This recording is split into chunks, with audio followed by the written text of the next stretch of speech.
भगवते कृष्णाय कुण्ठमेधसे राधाधरसुधासिन्धौ नमो नित्यविहारिणे राधां कृष्णस्वरूपां वै कृष्णं राधा स्वरूपिणं कलात्मानं निकुञ्जस्थं गुरुरूपं सदा भजे हरिणीं हृणां हरितां चतुरक्रियां कौमारीं सततं वन्दे तप्तचामीकरप्रभाम् मुग्धां स्निग्धां विदग्धां च असन्दिग्धां चतुरक्रियां वन्दे रूढीक्रियाभासां देवर्षि प्रमुखाकृतिम् सिञ्जन्नूपुरपादपद्मयुगलां हंसी गतिं बिभ्रतीं चञ्चत्खञ्जनमञ्जुलोचनयुगां पीनोलसत्कन्धराम् शुम्भत्काञ्चनकङ्कणद्युतिमिलत् पाणौ चलच्चामरां कुर्वाणां हरिराधिकोपरि सदा श्रीरङ्गदेवीं भजे।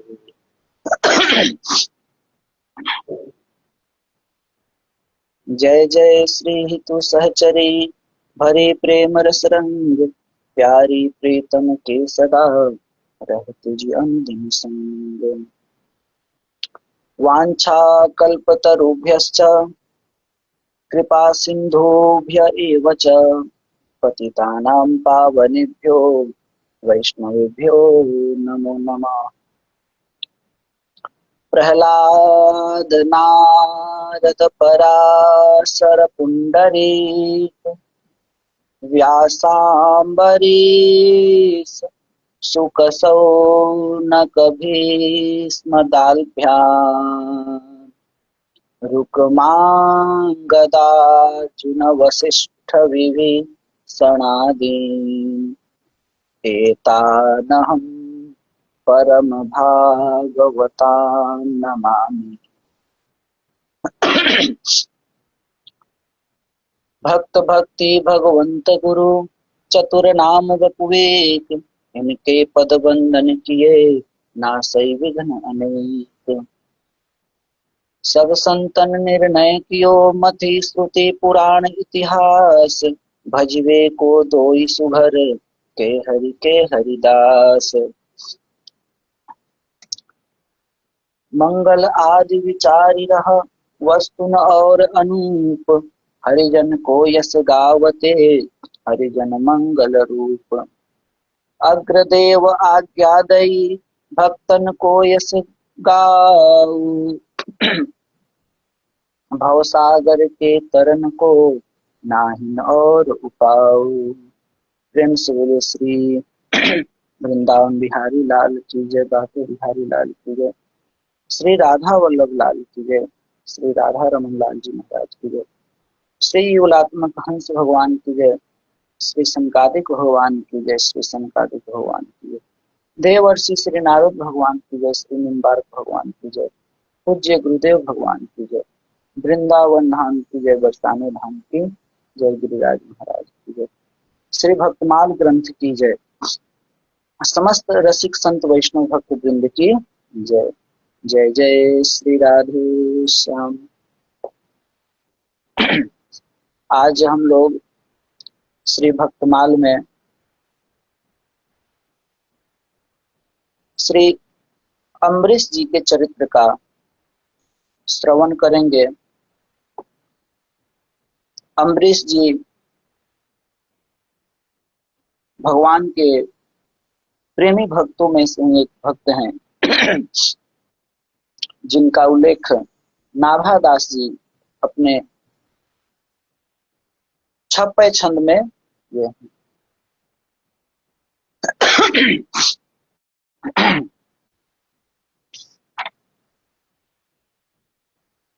इन्हीं अम्बरीश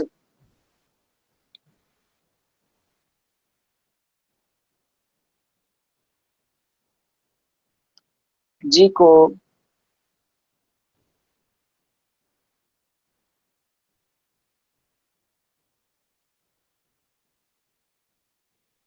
दुर्वासा मुनि ने जब इनका अपराध किया तो इनके अपराध से भगवान भी जो है इनको बचा नहीं पाए। भगवान कहते हैं कि मेरे भक्तों के साथ यदि कोई अपराध करता है तो फिर मैं उसमें कोई सहायता नहीं कर सकता। तो ये सब चरित्र जो है, इनके चरित्र में हम लोग को श्रवण करने को मिलेगा कि अम्बरीश जी कितने उच्च कोटि के भक्त हैं। देखिए, भक्त सभी उच्च कोटि के ही हैं, लेकिन सबकी एक निष्ठा, त्याग की बातें सबकी कुछ न कुछ अलग अलग सी है। तो भगवान के जो प्रेमी भक्त हैं, जिसमें नाभादास जी वर्णन करते हैं, कमला गरुड़ सुनंद आदि षोडश प्रभु पदरति हनुमंत जामवंत सुग्रीव विभीषण सबरी। तो इतने जो भक्त हैं, इनके चरित्र का श्रवण किए हैं हम लोग। कल ध्रुव महाराज जी के चरित्र का श्रवण किए। तो आगे कहते हैं नाभादास जी, ध्रुव उद्धव अम्बरीश, ध्रुव उद्धव अम्बरीश विदुर अक्रूर सुदामा।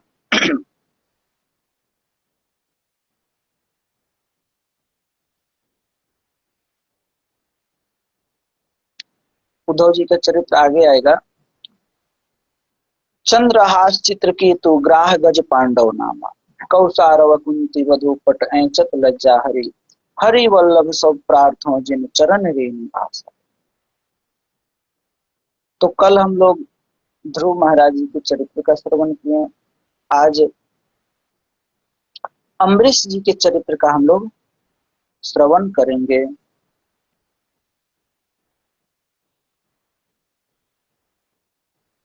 प्रेम से बोले श्री अम्बरीश जी महाराज की जय।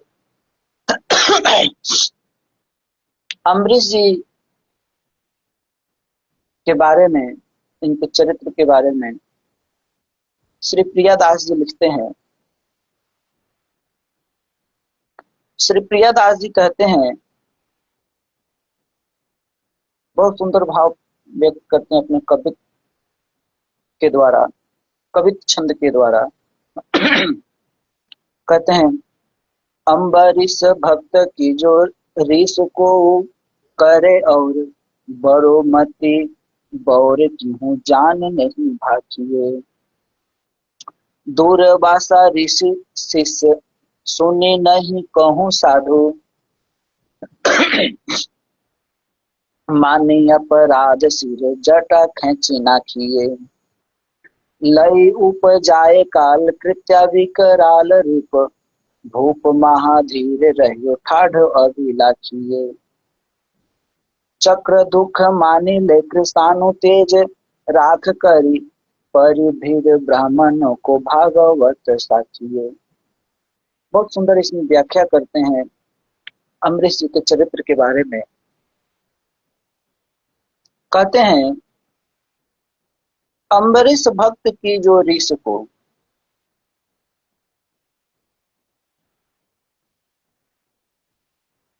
ये राजर्षि भक्त क्योंकि राजा है और भक्त भी, इसलिए इनको राजर्षि भी कहा जाता है। तो अम्बरीश जी से ईर्ष्या करके यदि कोई उनकी बराबरी करना चाहे तो वह महामूर्ख और पागल। वही कहते हैं, अम्बरीश भक्त की जो रीस को करे, यदि उनसे कोई रिश्ता है, अर्थात उनसे कोई ईर्ष्या करता है, और बड़ों मति और अपने और उनके बराबरी करना चाहता है, तो समझिए कि मति बौर क्यों है। तो उनकी मति समझिए वो पागल हैं, मूर्ख हैं। क्योंकि क्यों क्यों जान नहीं भाखिए, क्योंकि उनकी भक्ति को कोई नहीं जान सकता। अम्बरीश जी की वो जो है अपार है, उसका किसी प्रकार भी वर्णन नहीं किया। इसीलिए तो नाभादास जी अपने गुरुदेव अग्रदेवाचार्य से कहते हैं, यदि भगवान के कुछ चरित्र को लिखना हो, सुनना, कहना हो तो कह सकता हूँ, लेकिन भक्तों के चरित्र को मैं कैसे लिखूं और कहूं। क्योंकि भक्तों का चरित्र जो है वो विचित्र है। किस भक्त की कैसी भगवान से रीति है, प्रीति है, कुछ कहा नहीं जा सकता। कौन भक्त कैसे हैं, इसमें एक निष्कर्ष निकालना ये परे की चीज है। अर्थात इसको आदमी अपनी बुद्धि से उसको नहीं कह सकता, नहीं सुन सकता।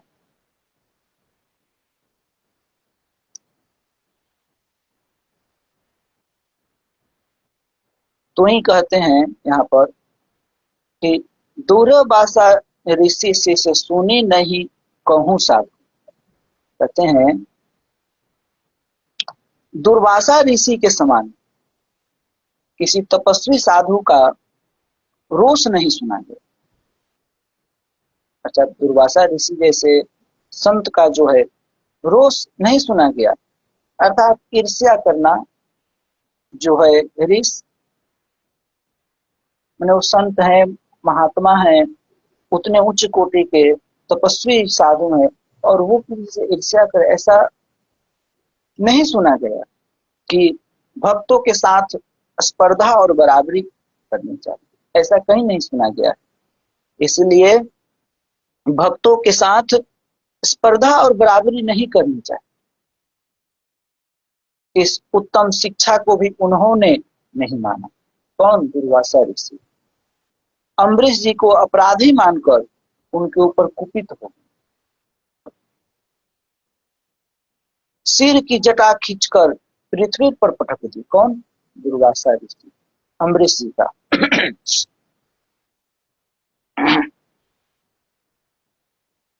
उससे भयंकर रूप वाली काल कृत्या शक्ति उत्पन्न करके उसे आज्ञा दी।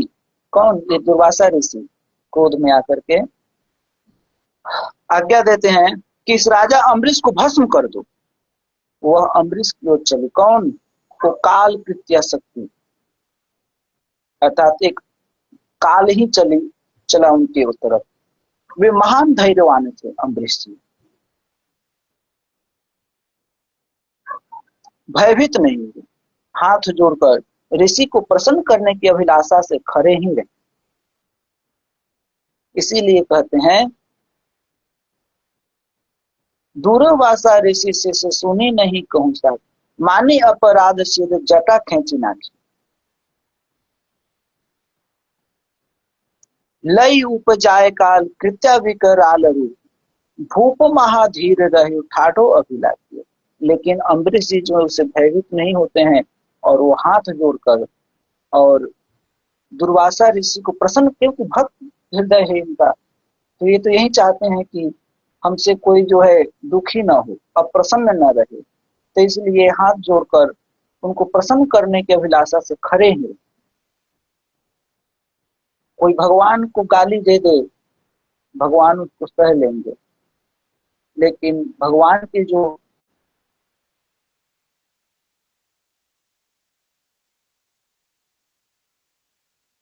नहीं था। इसीलिए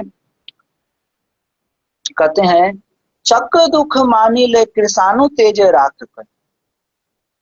चक्र सुदर्शन भगवान राज्य समेत राजा की रक्षा में सदा तत्पर थे।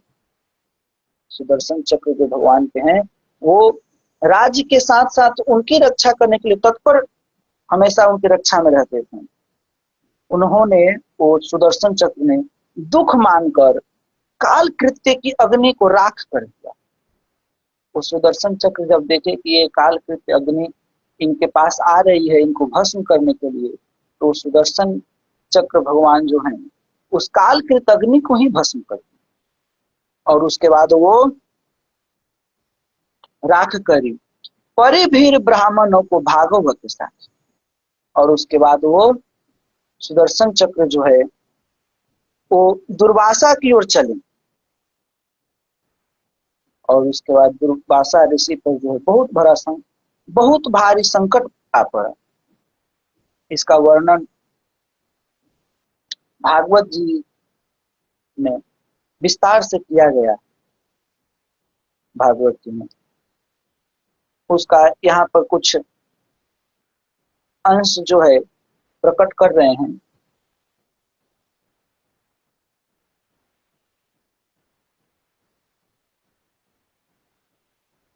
कहते हैं,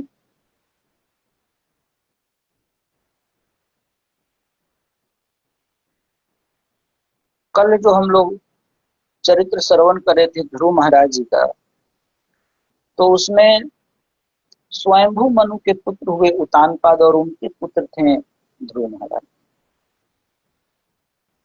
लेकिन अभी जो मनवंतर चल रहा है वैवस्वत मनवंतर चल रहा है, तो इसी वैवस्वत मनु के पुत्र हुए कौन? नभग। वैवस्वत मनु के पुत्र हुए नभग, और नभग के पुत्र हुए नाभाग जी। महाभाग नाभाग जी, और इन्हीं नाभाग जी के पुत्र हुए परम भागवत श्री अम्बरीश जी।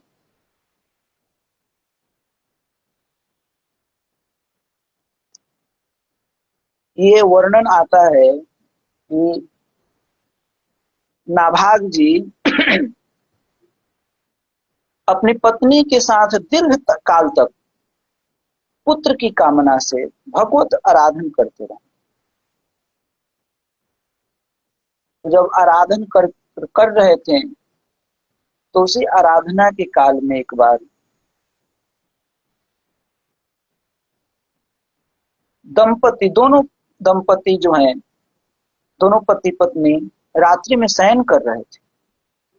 उसी समय भगवान ने प्रसन्न होकर कहा, हे बोले अम्ब, वे बोली, मतलब उनकी पत्नी को बोले अम्ब। वे बोली कौन? वो बोले कि कौन बोल रहे हैं भैया? तो कहते हैं, भगवान कहते हैं ईश, अर्थात मैं ईश्वर। इस का मतलब है जो सबके ऊपर शासन करे, वही ईश्वर है। तो सभी के ऊपर शासन करने वाले कौन है? ईश्वर ही है, भगवान ही है। उनके ऊपर कोई शासन नहीं करता। यह सुनकर राजर्षि दंपति तत्काल उठ बैठे। दोनों पति पत्नी उठ बैठे, प्रभु के दर्शन किए तथा स्तुति करने के बाद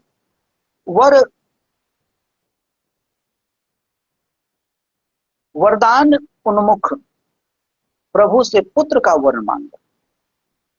तो भगवान अपने ही अंश से पुत्र होने का वरदान देकर अंतर है।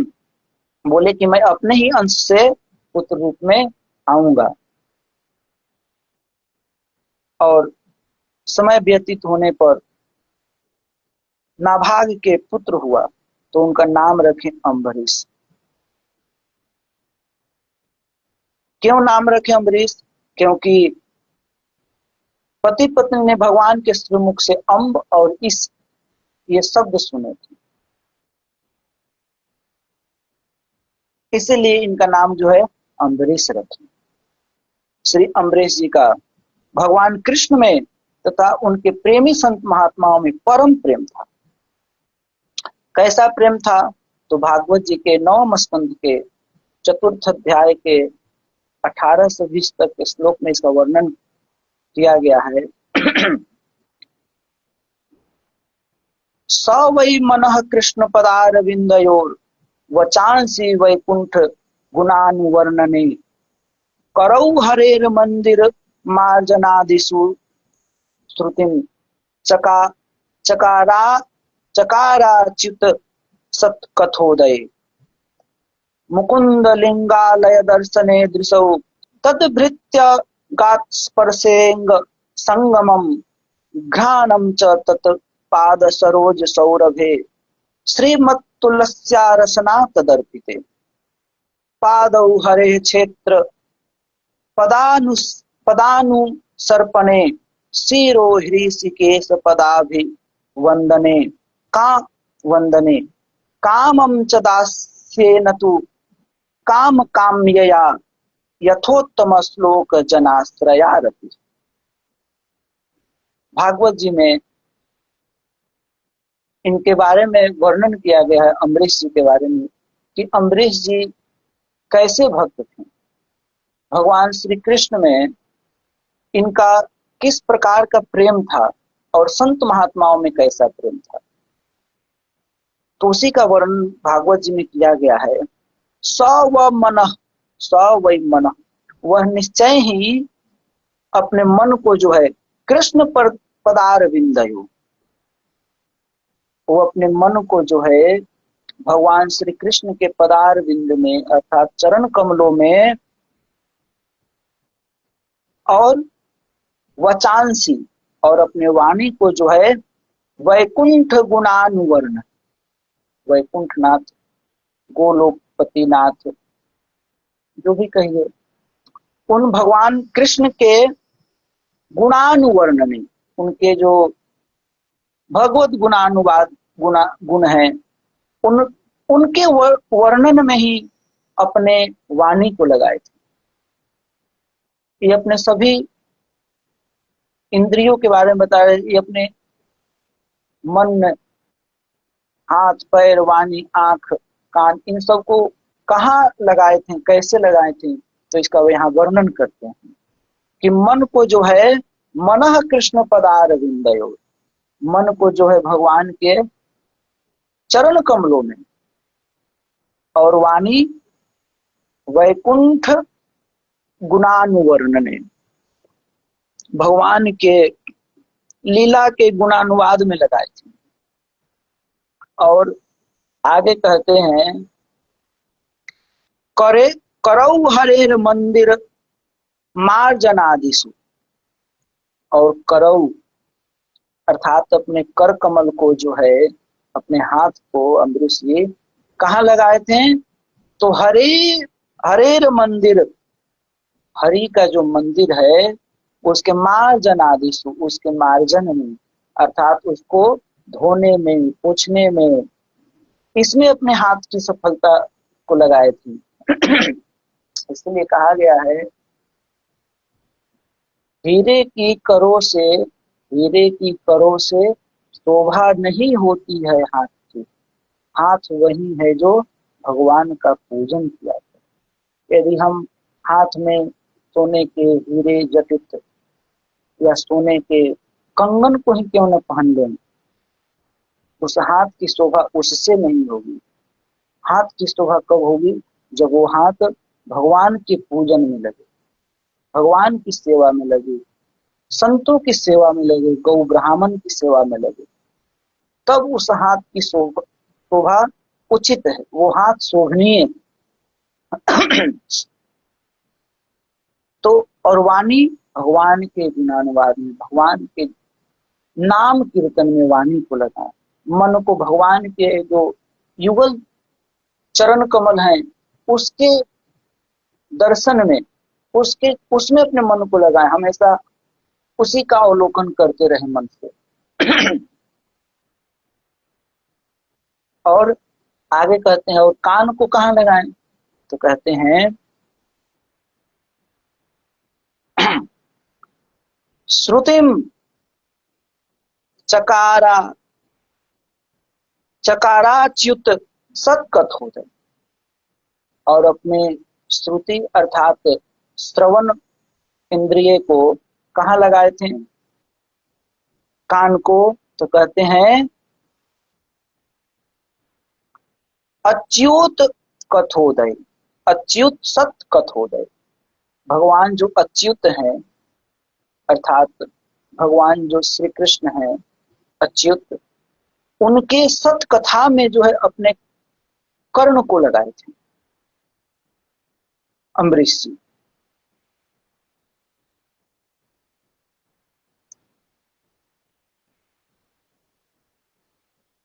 इसलिए कर्ण को जो है, ये कर्ण तभी शुभ है इससे यदि भगवान की कथाओं का श्रवण करते हैं। और फिर आगे कहते हैं अपने नेत्र को कहाँ लगाए थे, कहते हैं मुकुंद लिंगालय दर्शने दृशौ। दृशौ अर्थात अपनी दृष्टि को जो है, नेत्र को कहाँ लगाए थे, तो कहते हैं मुकुंद लिंगालय। भगवान मुकुंद, मुकुंद किसको कहते हैं? मु मतलब मुक्ति, कु मतलब भुक्ति, और द दाने, जो भुक्ति और मुक्ति दोनों को देने में जो समर्थ है वो है मुकुंद। या अथवा ये भी कह सकते हैं जो मुक्ति देने वाले हैं वो है मुकुंद। तो वैसे जो भगवान कृष्ण है, मुकुंद है, उनके जो लिंग आलय अर्थात उनकी जो विग्रह हैं, उनके जो स्वरूप हैं, उनके उस स्वरूप को, जो मंदिर में रहते हैं भगवान के जो स्वरूप, उनके स्वरूप को देखने में जो है अपने दोनों नेत्रों को लगाएं। फिर आगे कहते हैं तद्भृत्य गात्र स्पर्शे अंग संगमम।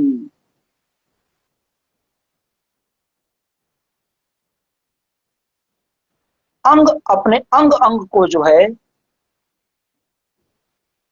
अंग संग भगवत भक्तों के शरीर स्पर्श से नासिका उनके चरण कमलों पर चढ़ी। और वह अब कहते हैं कि अपने नासिका को कहाँ लगाएं, तो कहते हैं कि घ्राणम च तत्पाद सरोज सौरभे श्रीमत तुलस्या रसना तदर्पित। कहते हैं कि अपने नासिका को जो है भगवान के चरण कमल पे जो तत्पाद सरोज सौरभ है, भगवान के चरण कमल में जो सुंदर कोमल कोमल जो तुलसी अर्पित किया गया है, उस तुलसी के रस को, उस तुलसी के रस को, गंध को जो है अपने नासिका के द्वारा उसके गंध का आस्वादन करते हैं, और रस को, और जिह्वा को कहा, तो कहते हैं रसना प्रकट। और भगवान को जो अर्पित किया गया है भोज्य पदार्थ,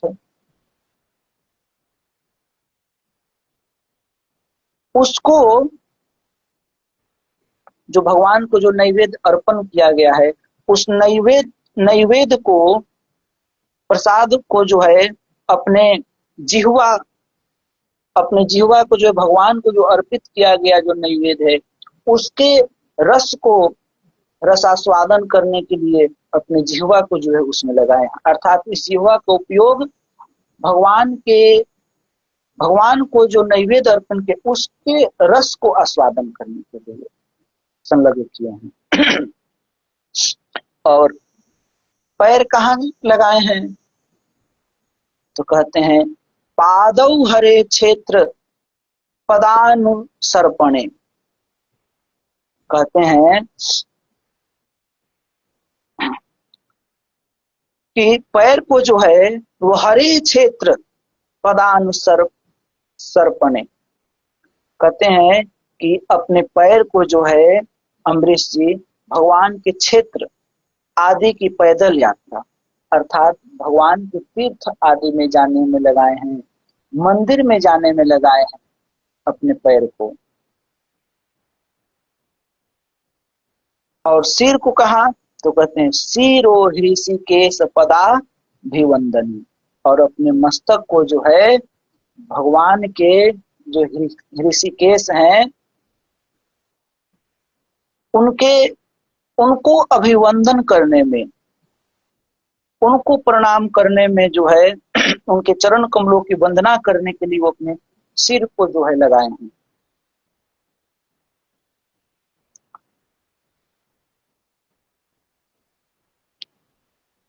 और वो अम्बरीश जी जो हैं वो अपने सभी सामग्री, समस्त भोग सामग्री को जो है भगवान की सेवा में ही अर्पित किए थे। इसलिए कहते हैं कामम च दास्येन तु काम काम्यया, कहते हैं भोगने की इच्छा से नहीं,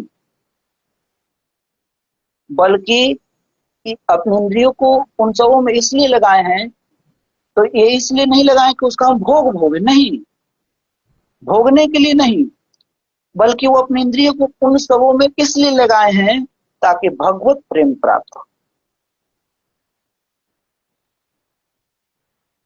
जो पवित्र कीर्ति भगवान के निज जनों में ही निवास करता है।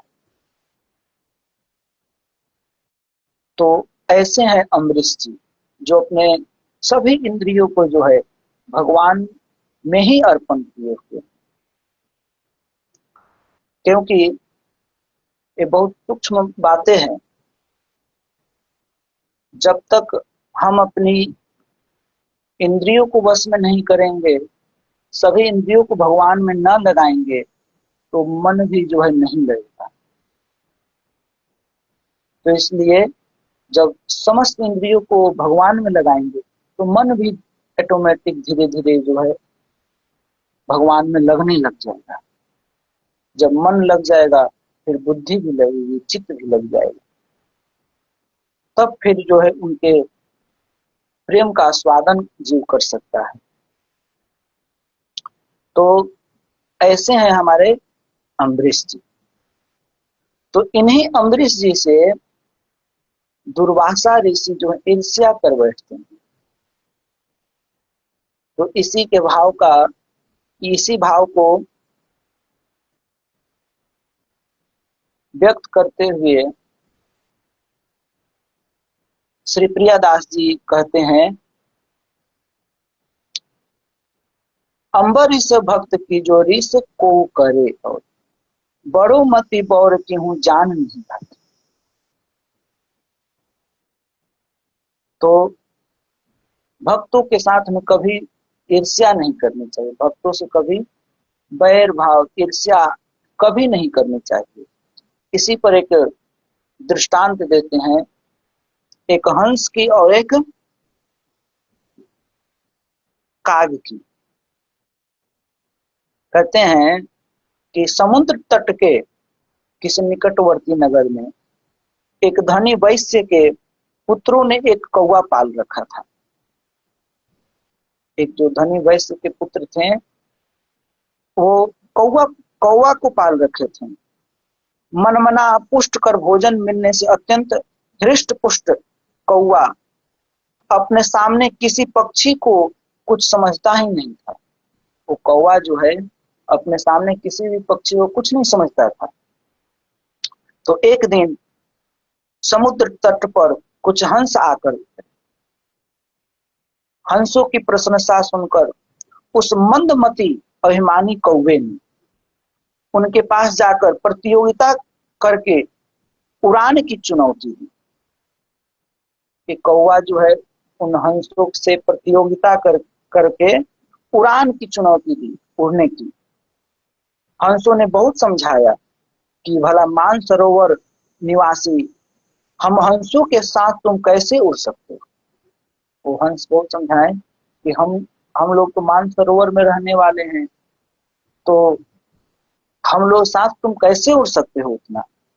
लेकिन इसको तो था अहंकार कि मैं खूब खाते पीते घर का हूँ, ये हूँ वो हूँ, अहंकार था, अभिमान के कारण, अहंकार के कारण उस कौवे ने अपनी उड़ने की सैकड़ों गतिविधियों का वर्णन करते हुए कहा कि मैं ऐसे उड़ूंगा, इस तरह से उड़ूंगा, बहुत सारी बातें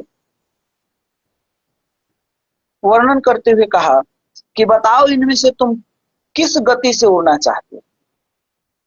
हंस ने हंसकर कहा, भैया मैं तो एक ही गति जानता हूं जो हम लोगों की स्वाभाविक गति। नहीं मानते हो तो तुम अपनी गति से उड़ो, मैं अपनी गति से उड़ूंगा। उस समय वहां और भी पक्षी यह प्रतियोगिता देखने के लिए आ गए। उड़ान समुद्र की ओर लगाई गई। प्रारंभ में कौवा अपनी कला दिखाता हुआ हंस के आगे आगे उड़ता था और हंस अपने स्वाभाविक सामान्य गति से उड़ रहा था। थोड़ी ही देर में कौवा जो है थक गया। थोड़ी देर में कौवा थक जाता है और विश्राम स्थल की तलाश करने पर भी उसे जब कहीं आश्रय नहीं मिला तो वो हृदय से हार कर समुद्र के जल के ऊपर तैरने लगा। उसके चोंच और पंख बार बार जल में डूबने लगे। इधर हंस बहुत आगे निकल गया। जब उसने पीछे मुड़कर देखा तो कौवे की दुर्दशा पर उसे बहुत तरस आया उन हंसों को। तब वो समीप आकर पूछते हैं उस कौवा से, वो हंस, भैया उड़ने की विविध गतियों में कौन सी गति? कौवे को स्पर्धा करने वालों की जो गति होती है वह गति है।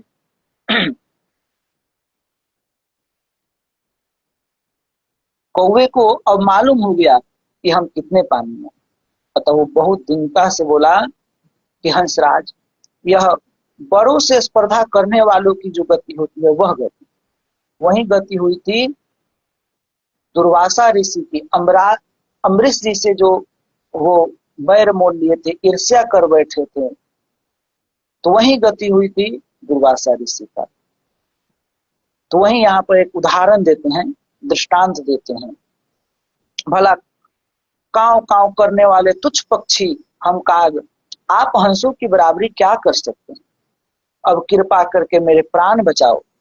हंस ने उस कौवे को उठाकर उस स्थान तक पहुंचा दिया जहां से उड़ा था। इसीलिए कहे हैं कि बड़ो मति बौड़ का, कि जो यदि भक्त से ईर्ष्या करता है तो समझो कि एक तरह से पागल ही है, मूर्ख ही है। इसलिए कहे क्यों जान नहीं भागी, अर्थात भक्तों की, भक्त को कोई नहीं जान सकता।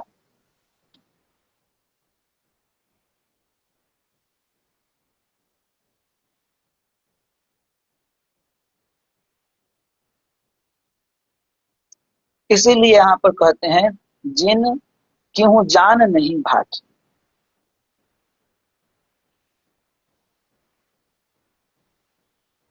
बड़ों की बराबर, अर्थात इसका आशय है कि बड़ों की बराबरी नहीं करनी चाहिए। अथवा अम्बरीश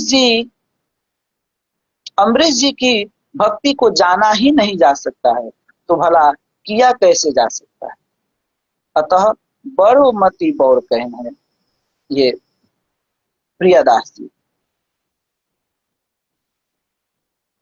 यद्यपि श्री अम्बरीश जी की भक्ति नहीं कही जा सकती तो भी अपनी वाणी को पवित्र करने के लिए ये जो है यथामति वर्णन करते हैं। ते ही ते मैं कछु कहा बखानी, करण पुनित हेतु निज बानी। इनकी भक्ति का कौन वर्णन कर सकता है? वो तो अपनी वाणी को पवित्र करने के लिए जो भी मति बुद्धि में थोड़ा बहुत आ रहा है उसका वर्णन कर रहा है।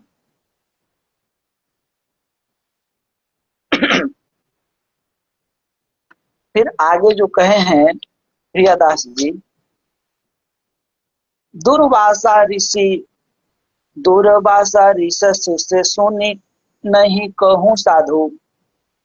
कहते हैं कि दुर्वासा जो ऋषि हैं उनके समान किसी तपस्वी साधी को रोष नहीं सुना गया, क्योंकि वो तो संत हैं और वो संतों का तो ये लक्षण नहीं होता कि वो किसी से ईर्ष्या करे, रोष करे।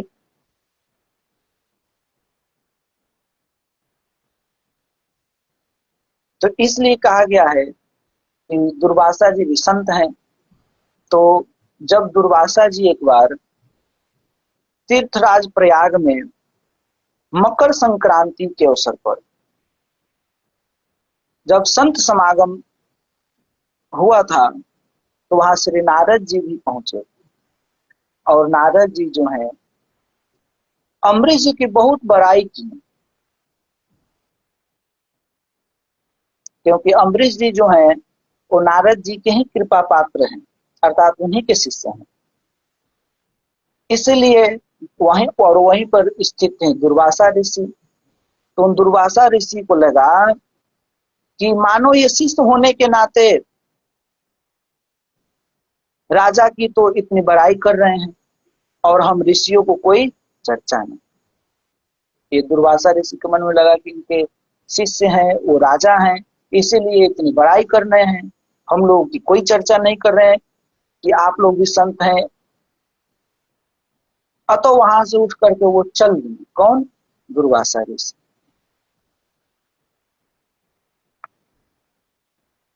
दुर्वासा जी जहां भी जाते वहीं महाराज अम्बरीश की प्रशंसा सुनने को मिलती। जहां जहां दुर्वासा ऋषि जाते वहां वहां उनको अम्बरीश जी की प्रशंसा सुनने को मिल जाती। इससे दुर्वासा जी के मन में राजा की भक्ति को देखने की इच्छा हुई। जब इतना सुने तो उनके मन में इच्छा हुई कि भाई चल करके एक बार उनकी भक्ति को देखा जाए कि कितने उच्च कोटि के भक्त हैं, कैसे हैं।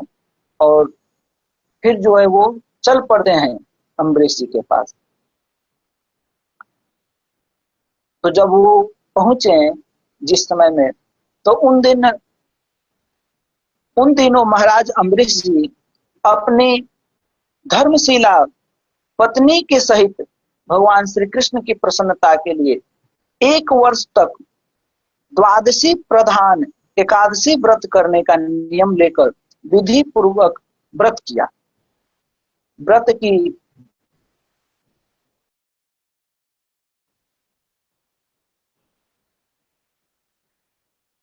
व्रत की समाप्ति पर कार्तिक महीने में मधुपुरी में निवास करते हुए नित्य यमुना स्नान कर मधुपुरी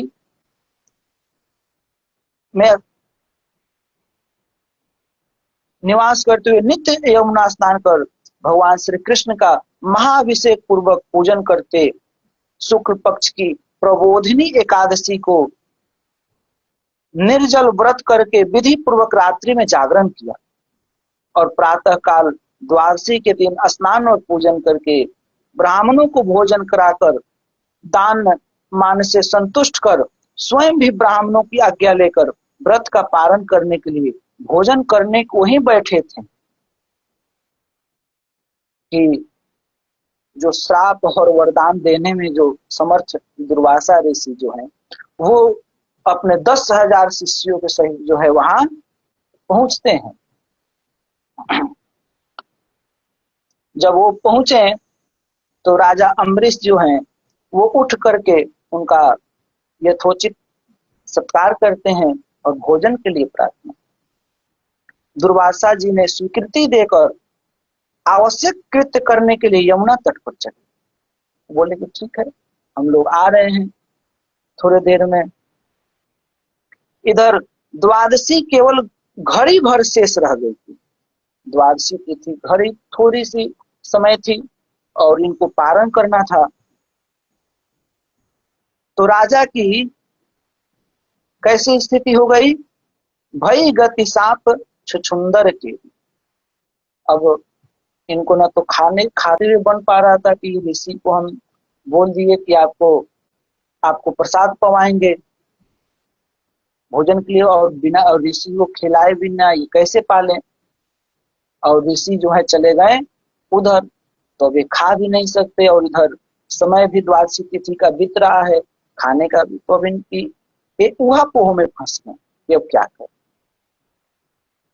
ये सोचने लगे कि ऋषि की प्रतीक्षा करता हूं तो व्रत खंडित होता है, और यदि पारण कर लेता हूं तो ऋषि की अवज्ञा होती है। अतः श्री वशिष्ठ जी प्रभृति धर्म निर्णायक ब्राह्मणों से वो पूछते हैं अम्बरीश जी। तब उन लोगों ने विचार कर भगवान के चरणामृत ग्रहण करने की किया कि आप जो है भगवान के चरणामृत का ग्रहण कर लीजिए।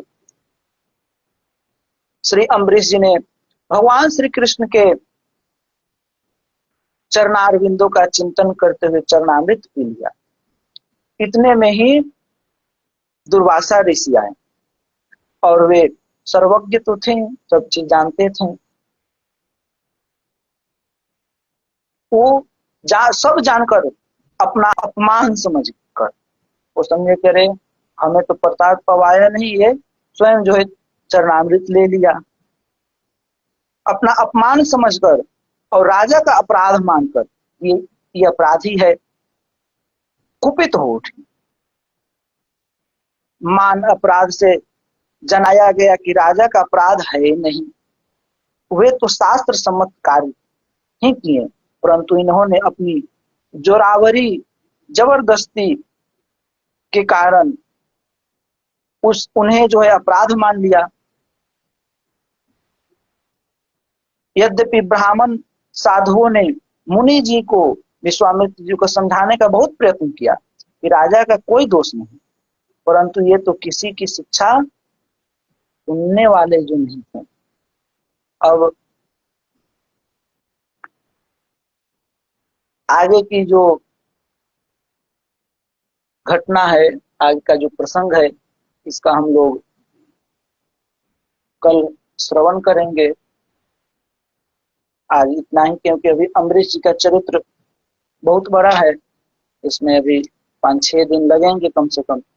तो शेष प्रसंग अभी बचे हैं, तो धीरे धीरे क्रमशः श्रवण करेंगे। तो अब यहीं पर अब वो माने नहीं,